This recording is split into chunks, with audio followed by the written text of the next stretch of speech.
Uh, Today, as you can see, recently in Bodh Gaya, there is some agitation going by Buddhist people that is Brahminwad is appropriating Buddhism. First of all, uh, let me give you example. Like let's say, for example, in Sri Dharmasthala Manjunatheshwar temple, it's in South Canara, Karnataka. Now this temple is of Manjunath, that is Lord Shiva, but the Dharmadikari of the temple is a Jain family. So such tradition have existed in the dharmic tradition, but let's say, for example, Bodh Gaya. Both Gaya agreed. Like, for example, if someone is doing covertly harming the covertly doing, first of all, we will have to understand what is Brahminwad and Brahmin Tattva. Uh, Brahminwad is priesthood, and this exists in all tradition of religion. Though Buddhism is a more than a, it's more a psychology than a religion. So it might have less form of priesthood. Uh, but then there are cases in Sri Lanka when corruption due to the monks has happened. Like, for example, Sri Lanka's first prime minister, I think, Bandaranaike, was killed by a monk for some personal interest or personal economical business interest, if I'm not wrong. So such priesthood or as we call Brahmanwad or priesthood exists in all religion. So there is a possibility that in Hinduism also the priesthood might have covertly acted, uh, appropriating something. But let's say, for example, appropriating Buddhism also. But before that, I speak on all that.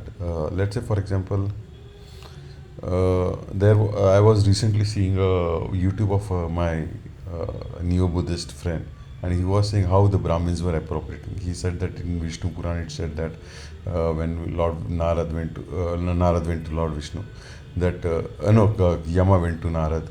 Sorry, Yama went to Vishnu and said that what is the use of having hell when no one is entering? So Vishnu said that I will be born as a Lord Buddha, and and I will make a Buddhist who will enter hell. This is what I have not read the Vishnu Puran. This is what the neo Buddhists told, and that is how they made Buddha a avatar. Uh, um, Possible it might have been written, but such thing has been written even in Buddhist literature, where other gods, Hindu gods, are bowing in front of Buddha, uh, bowing in front of Buddha, showing his supremacy. So such thing has been written in Buddhist literature also. So such thing has been with, obviously there has been coordination also, cooperation between dharmic tradition at the level. There has been some pan move, like what do you call it? Jokes, joking, like in a very covert way. They people have shown others as down. Buddhists have also done it, and even the Hindus have done it. Possible. Now this is what I read. This is what I read. Now, even like for example, Neo Buddhist. Like, what is the original name of Buddhism? Original name of Buddhism is Arya Dhamma or Arya Dharma. One of the pamphlet I've read, one of the document I read on you say that Dhamma is different, Dharma is different, and all those things. But if I am not mistaken, I had read on online only. Uh, Book written by uh, uh, Anagarika Dharmapala. And the title of that book was Arya Dharma of Shakyamuni. This is what the title. So there he has not read Dhamma. Dharma he has. That at least what I read on the online, it was written as Dharma. By Anagarika Dharmapala, contemporary of Swami Vivekananda. Now, this is what I believe. Like for example, you don't tell your, because Aryan today, in today's context, it's because of what happened in World War II. Aryan word has uh, been given a black spot. So I doubt if today's Buddhist will say that they, like for example, anything evil you want to say, you will say Nazi or Aryan. Like for example, if you want to sideline Brahmin, I'm not a Brahmin, I'm a Shudra. Burns are Shudras. We don't have a tradition of wearing Janevu, so we are Shudras. But uh, mm, Brahman, Aryan, Brahmins will be associated with Aryan, and Aryans will be associated with Brahman, and Brahman will be associated with Nazi. This is what I have noticed. Anywhere you want to mm, make somebody look bad, even the Jews are being, to some extent in today's woke culture, you will see that even Jews are being associated with Nazis because of the Palestine and Israel issue. So wherever you want to sideline somebody who, for example, might be fighting a cause, hampering the basic principle of some much, even I don't know, like for example, world is going with Islam for some reason, when they also have many faults. But for some reason they see the superficial layer of Islam, and they feel that Islam is a very holy place or something holy thing which is egalitarian, though there is a gender inequality in it. But uh, people in modern aura there has been created that Islam is the growing religion and all this. So Jews are also being associated with Nazism. Similarly, I'm not justifying that. I'm not saying Brahmins have not been, but like always been. They also have been maintaining hegemony. Just as Ashoka is at fault. I feel that he was the first person to give communal state religion, Buddhism. Before that, I don't think so. There was any state religion as such. Ashoka made Buddhism a state religion, so they had a hegemony. And then when the Brahmins took over from through Adi Shankara, they tried to keep their hegemony. So Buddhists were the first who tried to maintain the hegemony during Ashoka's period, and then later on the Brahmins took over, and then they maintained their hegemony, tried to maintain their hegemony. So this went on. So it is not any caste or something like that. Anyone who is in power, they will maintain the hegemony. And to that extent that even when Sindh was attacked, the Buddhists sided with because their hegemony was being uprooted and taken over by the Brahmins. So they sided with the invaders. To my knowledge, if when Sindh was attacked by Muhammad bin Khan, whatever. Plus, as far as you don't say that Arya Dhamma, which is the original name of Buddhism, you are talking about others being appropriating. You yourself have named it as Buddhism, when the original name of Dharma was Arya Dhamma or Arya Dhamma. So can you bring it back by saying that we'll say from today that we'll not call it Buddhism, but we'll call it Arya Dhamma or Arya Dharma? That you won't do it, because that is not beneficial for you in today's context. And will you highlight also? See, as I told you, there is in Brahmin Tattva and Brahminwad, Brahmin principle and Brahmin priesthood. Priesthood has been always been bad in any religion. Now, for example, Brahmin Tattva. Now, if I am not mistaken, I have very little knowledge, but whatever little knowledge, there is a title in Dhammapada who is a Brahmin, and where Lord Gautam Buddha has eulogized Brahminhood or Brahmin Tattva very much. Who is a Brahmin? In Dhammapada there is a chapter. So do you show this to the Buddhist people that this is what he has spoken about Brahmin Tattva or Brahminhood, not priesthood, Brahminhood? This is what Lord Gautam Buddha has eulogized, but you will not show that. So okay, like coming to appropriation of Bodh let's say for example, I agree, like putting shivling or something like that in Bodh Gaya recently, or Pindadan. Uh, does not like suit the philosophy of Buddhism.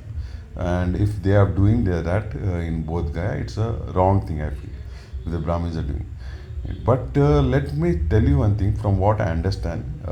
Might be this is a recent trend which is happening for some reason, which happens in every religion, I think. So they try to, like for example, if you go to, you might have heard about Christian yoga in America. Now, yoga is being appropriated and digested by the Christians in America. Then they will say that it's theirs and it's not Hindus. That is possible. Today, if you go to America, you might have heard about Christian yoga. Now, everyone knows that yoga is a Indian tradition, but they will say today Christian yoga, and since they have dominance in the world, at some point they might say that yoga is a Christian tradition and it's not a Hindu tradition. That's possible. So it's everywhere, it's happening. Like for example, even in Islam, if you say, if you go to Bangladesh, there is a Vana Devi is there. Vana Devi is a Hindu deity. Actually, it was a Hindu deity in the jungles of Bangladesh, which is worshipped by the Hindus and the Muslims both. But it is named as Bana Bibi. Now it's a Islamic name, Bana Bibi, and you will say that you will see that even the if you read what I read about Bana Bibi or Vana Devi, story of Vana Devi, there are characters named like characters names which is Arabic. So this is also appropriation which Islam has done in Bangladesh. So this is what I believe. Now coming to this appropriation, agreed. Appropriation happens everywhere to some extent, and if in both Gaya, if Shivling is being done covertly or Pindadan is being done by the Hindus or the Brahmins, it's a wrong thing. We have to maintain the sanctity of that religion. But let's say, if I am not mistaken, what I read about extinction of Buddhism in India, if I'm not mistaken, I might be wrong, but pardon me if I'm wrong. Ambedkar believed that Buddhism got extincted because of the brutality of the Islamic invaders. This is what he said. And if that is true, and if Buddhism vanished from India because of Islamic invasion, both Gaya was Buddhists had left to Tibet, ran away to Tibet or Sri Lanka or Burma or somewhere. Everyone ran away for due to the brutality of Islamic invasion. But both Gaya was preserved. And if it was preserved, and who preserved it? To my knowledge, the Brahmins preserved it. So for that, you will have to give credit to the Brahmins, correct? Today might be for covert reason, they might be appropriating it, but you will have to give credit. When the Buddhist, due to the brutality as said by Ambedkar, ran either got killed or vanished from India, and they ran to Sri Lanka, Tibet, and everywhere. After that, when Buddhism was not existing in India, who preserved Bodh Gaya? It has to be Brahmins only. Brahmins only preserved it, if I am not mistaken. So for that, you will have to appreciate Brahmins also. So you can't just be on a war footing step that we have to counter. Okay, let's say Brahmins are appropriating Buddha and Ambedkar. Agreed, it's possible. It's possible that Lord Buddha and Ambedkar is being appropriated by Brahminwad. So, if that is true, there is also possibility that Brahmins might have appropriated Lord Krishna and Lord Rama. If they can appropriate Buddha, if they can appropriate Ambedkar, they might have appropriated Lord Krishna and Lord Rama also. They might have appropriated it.